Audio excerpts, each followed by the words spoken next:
제가 얼마 전에 유튜브에서 한 영상을 봤습니다.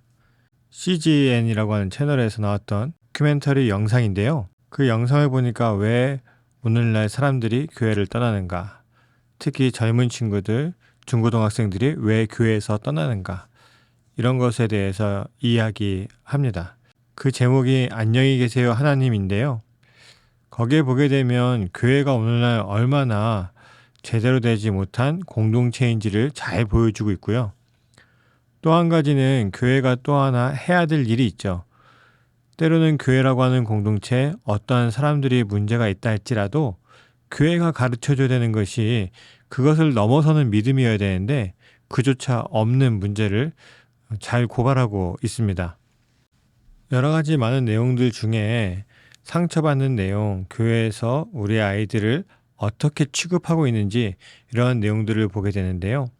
그 중에 여러 가지 공감되는 내용이 당연히 있었고 또 알고 있지만 충격적인 내용도 있었는데 정말 새롭게 느꼈던 건 뭐냐면 오늘날 중고등학생 아이들이 교회를 인력사무소라고 하는 별명을 붙였다는 거예요. 뭐냐면 교회 가서 뭔가 깨닫고 좀 열심히 하려고 하면 교회에서 자꾸 일을 많이 시킨다는 거예요. 그러니까 자꾸 사람들을 일시키고 또 몇몇 사람들에게 그런 무거운 짐을 계속 주니까 인력사무소라고 하는 별명이 붙었다는 거죠. 그러면서 더 이상 견디지 못해서 교회를 떠날 수밖에 없는, 그래서 제목처럼 안녕히 계세요 하나님, 나는 하나님을 좋아하고 하나님을 믿고 싶고 함께하고 싶지만 하나님 나는 더 이상 교회를 다닐 수가 없습니다 라고 하는 그런 부르짖음이 들어있는 영상이었습니다. 한번 보실 수 있으면 찾아보셨으면 좋겠습니다. 제가 그것을 보면서 정말 안타까운 것은 뭐냐면 똑같이 예수님을 믿고 구원을 바라고 죽어 부활하여 하나님의 나라에 간다라고 하는 믿음을 가진 사람들이 서로 안타까운 상황을 만들어낸다라고 하는 것이 제일 아쉬운 부분이었어요. 왜 이런 상황이 펼쳐질 수밖에 없을까? 하지 말아야 하는 말을 하는 사람들은 분명 그러한 말들이 옳지 않다는 것을 알고 있을까? 알지 못했다면 그들은 예수님을 믿어 변화된 사람들이 아닌 거죠. 알고 있었다면 알면서도 그렇게 행하는 모습이 예수님을 믿어 변하는 사람들이라고 말하기 어려울 겁니다. 떠나는 이들에게도 안타까운 마음이 있습니다.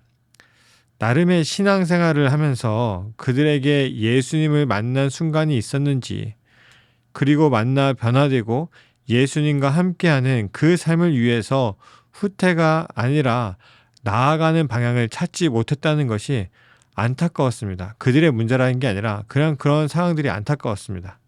교회가 여전히 문제를 일으키는 사람과 그러한 문제 속에서 떠날 수밖에 없다고 판단하는 사람들에게 제대로 예수님을 만나 변화되어야 함을 보여주었는지도 생각해보면 오늘날 교회가 그러지 못하고 있는 것도 사실입니다. 오늘은 요한복음 11장 17절에서 27절까지의 말씀을 보려고 합니다. 오늘의 말씀은 죽은 나사로가 다시 살아나는 이야기인데 그 이야기의 한 토막입니다. 여기에는 마르다와 마리아가 등장하게 되죠. 사실 우리가 죽은 나사로의 이야기라고 많이 알려져 있지만 나사로는 하는 역할이 별로 없습니다. 병들어 죽고 살아나고 다시 돌아다니는 거, 그 정도밖에 역할이 없어요. 근데 그 사이에 많은 부분을 차지하고 있고 또 같은 상황을 연출하고 있는 두 가지의 이야기가 있습니다. 한 명은 마르다이고요. 한 명은 마리아입니다. 오늘의 말씀을 보면 마르다는 확실한 믿음을 가지고 있는 인물이에요. 나사로는 이미 죽어서 무덤에 있은 지 나흘이 되었습니다. 이 말은 나사로는 확실히 죽었다는 것을 뜻하는 말이에요. 그리고 나사로가 그 지역에서 꽤나 영향력이 있는 사람이었는지 예수님께서 도착하셨을 때에 나사로가 이미 무덤에 들어간 지 나흘이 되는 때였는데 여전히 많은 유대인들이 위문을 오고 있었습니다. 이럴 때에 예수님이 등장하시는 거죠. 예수님이 오신다는 소식을 들은 마르다는 예수님을 맞이하러 마을 어귀로 나갑니다. 반대로 마리아는 예수님을 맞으러 가지도 않고 집에 앉아 있었습니다. 이 장면만 봐도 마리아는 나사로의 죽음에 여전히 헤어나오지 못하고 있었고, 반대로 마르다는 예수님을 더 귀히 여기는 모습을 보여주는 거예요. 예수님을 만난 마르다는 21절에서 이렇게 이야기해요. 주께서 여기 계셨더라면 내 오라버니가 죽지 아니하였겠나이다. 32절에 보게 되면 예수님을 만난 마리아도 똑같은 말을 해요. 그런데 같은 말이지만 그 말의 뉘앙스가 완전히 다릅니다. 마리아는 나사로의 죽음에 대해서 아쉬워하는 마음이 큽니다. 반대로 마르다는 예수님의 능력을 믿고 예수님께서 치유하실 수 있다는 하나님의 은혜에 대한 아쉬움이 큰 거예요. 이러한 내용은 오늘의 말씀과 뒤로 이어지는 말씀을 잘 읽어보면 확실히 구분할 수가 있습니다. 마르다는 지극히 현실적인 믿음을 가지고 있는 사람입니다. 치유의 능력은 이미 유대인들 사이에서 충분히 일어나는 일이었고, 꼭 치유의 능력이 아니더라도 아픈 사람이 나아서 일어나는 일은 주변에서 충분히 보는 일이었기 때문에 마르다의 입장에서는 예수님이 계셨다면 당연히 나사로의 치유에 대한 문제는 해결될 것이라고 생각했습니다. 그러나 마르다는 주변에서 죽은 사람이 다시 살아나는 것을 본 적이 없죠. 게다가 성경을 보면 그런 경우도 없습니다. 그러니까 마르다의 입장에서 죽은 자가 다시 살아나는 경우를 본 적도 기대한 적도 없이 살아온 거죠. 우리가 신앙생활을 하면서 기대하고 바라고 당연하게 여겨지는 바가 있어요. 그리고 그러한 일들은 흔히 우리가 체험하고 알고 있는 것으로 범위가 정해집니다. 마르다처럼 그 주변에 죽은 자가 살아난 경우를 본 적도 들은 적도 없다면 당연히 믿음 생활하면서 그러한 점들을 바라지 않게 되죠. 그렇다고 믿음이 없다는 뜻은 아닙니다. 적어도 마르다는 자신이 체험하고 알고 있는 범위 안에서 예수님의 능력과 예수님에 대해서 충분한 믿음을 가지고 있는 사람이었다라고 하는 말입니다. 그래서 마르다는 예수님이 계셨더라면 이라고 하는 아쉬움을 표하는 거죠. 22절에서도 나는 이제라도 주께서 무엇이든지 하나님께 구하시는 것을 하나님이 주실 줄을 아나이다 라고 말하면서 예수님에 대한 절대적인 믿음을 보여주고 있습니다. 저는 개인적으로 믿음이라고 하는 것이 현실성이 있어야 된다고 생각해요. 허망한 것을 바라보고 따르는 일들이 우리의 믿음 생활 가운데 있기 때문에 그렇습니다.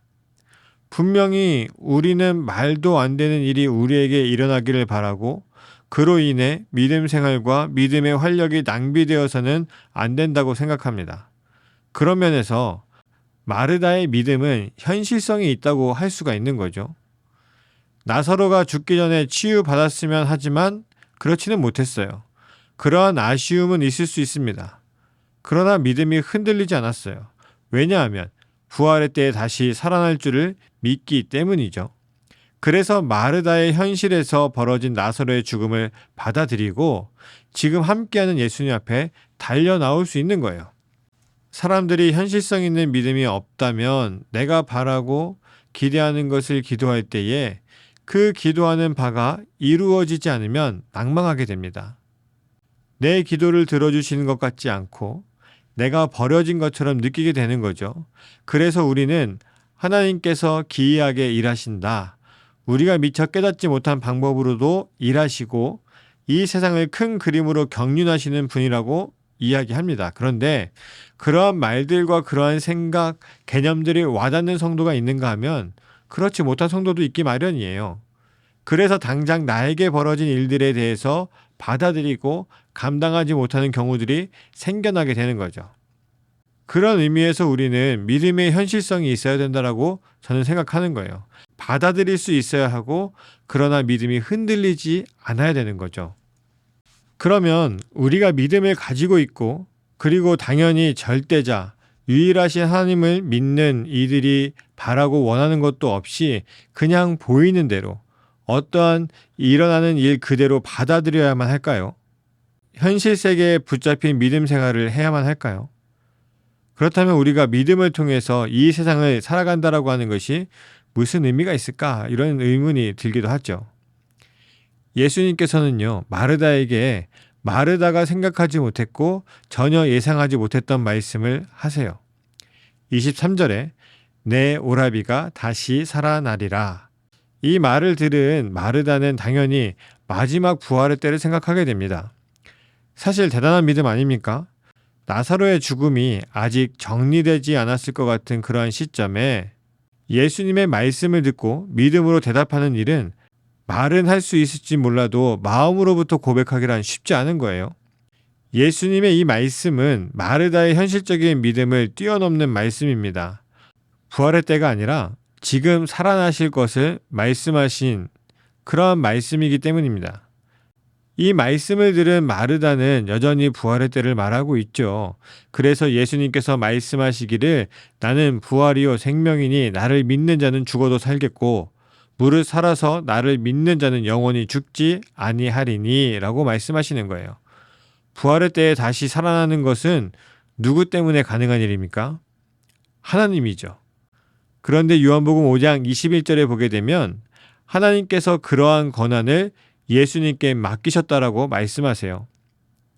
그러니 시작은 하나님이시지만 예수님께서 나서서 행하시는 거죠. 그러면 예수님께서 단순히 부활의 때를 알려주시고 부활의 때에 있을 일을 알려주시는 분이 아니라 부활의 때의 주체자가 되시는 분이시고 그 말은 부활의 권한이 예수님께 있다는 말입니다. 그러니 나사로가 지금이라도 살아날 수 있다라고 하는 말씀인 거죠.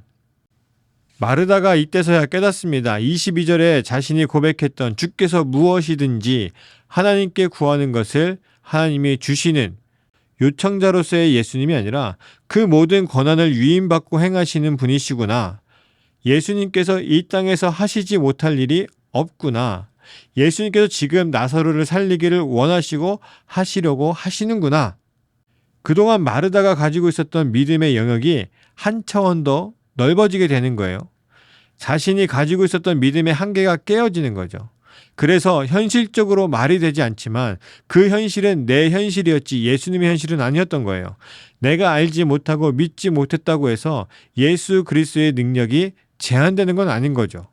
당장 나에게 일어나는 일이 나에게 이해가 되지 않고 또 반대로 잘 받아들인다고 해서 끝나는 것이 아니라는 말이에요. 예수님을 만나게 되면 그러한 나의 믿음의 한계가 깨어지게 되고 예수 그리스도의 행하심, 이루심으로 나아갈 수 있게 되는 겁니다. 그렇게 되면 나사로의 죽음은 나사로의 죽음, 가족의 슬픔, 마르다의 받아들임의 영역이 아니라 바로 하나님의 아들을 위한 영광이라는 11장 4절의 예수님의 말씀이 나사로의 죽음을 통해서 온전히 나타난다는 인간사의 그 어떠한 영역을 뛰어넘는 놀라운 일이 이루어지고 나타나게 되는 거예요. 우리의 믿음은요, 반드시 한계가 있습니다. 내가 생각하는 것까지 내가 알고 내가 믿는 믿음이에요.